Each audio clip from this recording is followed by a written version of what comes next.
Hello friends, welcome to Mat Kitchen. Mat কিচেনে আপনাদের সবাইকে স্বাগত। পুরনো বন্ধুদের পাশে থাকার জন্য ধন্যবাদ এবং নতুন বন্ধুদের স্বাগত জানিয়ে শুরু করছি আজকের রেসিপি। আজকে আমি সবার প্রথমেই আলুগুলোকে সেদ্ধ করে নিয়েছি। বন্ধুরা, আমি এখানে গোটা গোটা আলু সেদ্ধ করেছি। আপনারা চাইলে আলুটাকে কেটে ছোট ছোট টুকরো করেও সেদ্ধ করতে পারেন, সেক্ষেত্রেও তাড়াতাড়ি সেদ্ধ হয়ে যাবে।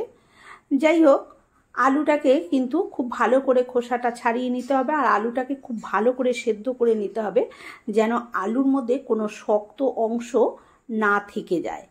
আর আলুটাকে একটু ঠান্ডা করে নিয়ে তারপরে আমি কিন্তু ছাড়িয়ে নিচ্ছি। এইভাবে আমি আলুর খোসাগুলো সব কটার থেকেই ছাড়িয়ে নেব। এইটা একটা খুব সুন্দর একটা স্ন্যাক্স রেসিপি আজকে আমি শেয়ার করছি।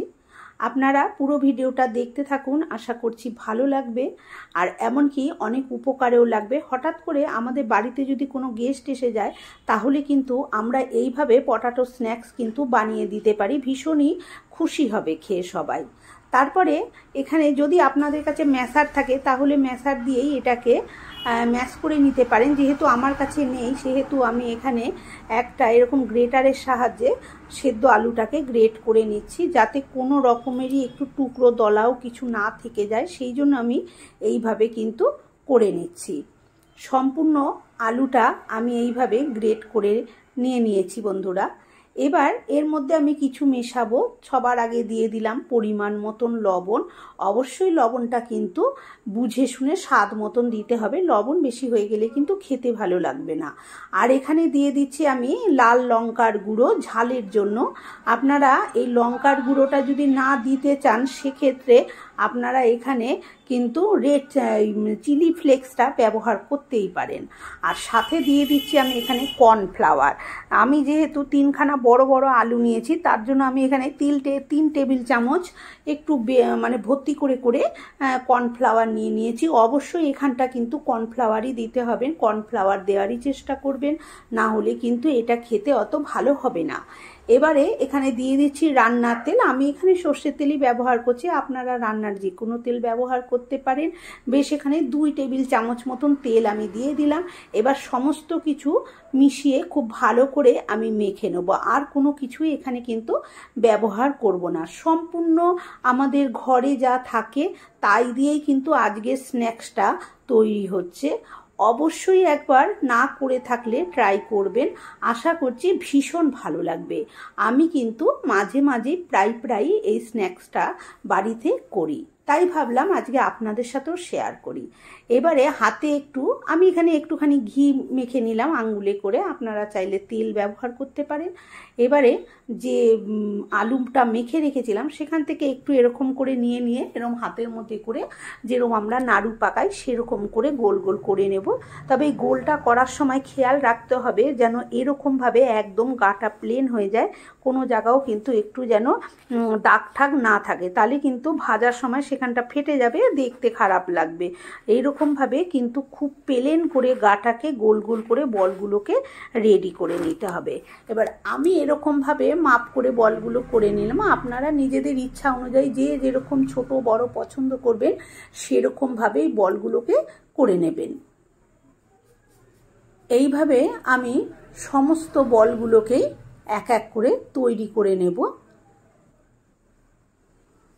আর এগুলো এরকম এক জায়গায় রেখে দিলে যে একটার গায়ে আর একটা লেগে যাবে বা কিছু, সেরকম কিন্তু কোনো ভয় নেই বন্ধুরা। আপনারা এক জায়গাতে এই বলগুলো কিন্তু করে রাখতে পারেন। দেখুন আমার সমস্ত বল কটা কিন্তু রেডি হয়ে গেছে। এবারে আমি চলে এলাম ওভেনের কাছে। প্রথমে একটা কড়াই বসিয়ে দিয়েছি। কড়াইটা বেশ একটু গরম হয়ে গেলে তারপরে কড়াইয়ের মধ্যে দিয়ে দেবো সাদা তেল। অবশ্যই আমি এটা সাদা তেলে ভাজছি, আপনারাও সাদা তেলেই ভাজবেন। সাদা তেলেই ভাজলে বেশি ভালো হবে, বা নিজেদের ইচ্ছা অনুযায়ী তেলও ব্যবহার করতেই পারেন। তেলটা বেশ একটু গরম হয়ে যাবে, মানে খুব যে গরম হবে একদম সেরকম নয়, বেশ একটু গরম দিলে এরকম হবে, সেরকম অবস্থা গরম করে আমি বলগুলো কিন্তু এক এক করে দিয়ে দিচ্ছি।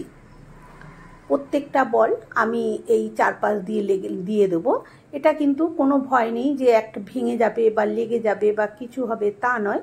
বলগুলো দেওয়ার সাথে সাথেই নাড়তে যাবেন না, বলগুলো দেওয়ার পর মিনিট খানেক কি মিনিট দেড়েক বলটাকে প্রথমে একটু ভাজা হতে দেবেন। তারপরে এইভাবে খুন্তি দিয়ে আস্তে করে এইভাবে নেড়ে দেবেন। প্রথমে যেগুলো দিয়েছি সেগুলো আমি বাইরের দিকে করে দিচ্ছি, আর যেগুলো পরে দিয়েছি সেগুলো ভেতর দিকে করে দিচ্ছি। যেরকমভাবে আমরা সাধারণত সমস্ত কিছু ভেজে থাকি সেরকমভাবেই একটু এদিক ওদিক প্রথমে করে দিলাম। তারপরে মিনিট 2-3 এইভাবে একটু নাড়াচাড়া করে নেওয়ার পরে দেখুন এবারে কিন্তু অনায়াসেই এইভাবে খুন্তি দিয়ে নেড়ে নেওয়া যাবে। বেশি সময়ও লাগে না, 3 থেকে 4 মিনিটই লাগে এটা ভাজতে, তাহলেই কিন্তু এটা মোটামুটি ভাজা হয়ে যায়।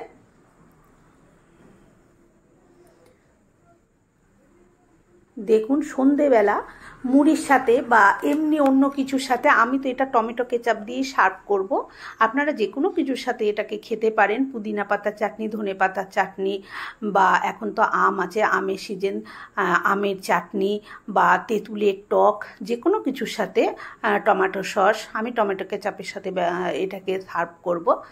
যা কোনো কিছুর সাথে খাওয়া যেতে পারে, বা সন্ধেবেলা চায়ের সাথে স্ন্যাক্স হিসেবে, বা বৃষ্টি হচ্ছে ঝিরিঝিরি করে বাইরে চপ টপ আনতে যাওয়া যাচ্ছে না সে সময়ও করে খেতে পারেন, আত্মীয় স্বজন আসলেও করে দিতে পারেন। এবার আমি এগুলোকে তুলে নিচ্ছি।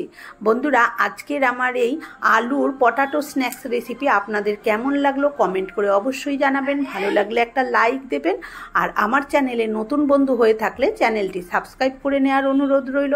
পাশে থাকা বেল আইকনটা অবশ্যই প্রেস করবেন, কারণ আমি যখনই কোনো নিত্য নতুন রেসিপি শেয়ার করব নোটিফিকেশন আপনাদের কাছে পৌঁছে যাবে সবার আগে।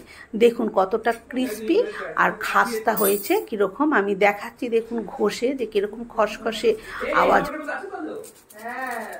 আজকের মতন এই পর্যন্ত, আবার হাজির হয়ে যাব অন্য কোনো রেসিপির সাথে। ততক্ষণ ভালো থাকবেন, সুস্থ থাকবেন। ধন্যবাদ।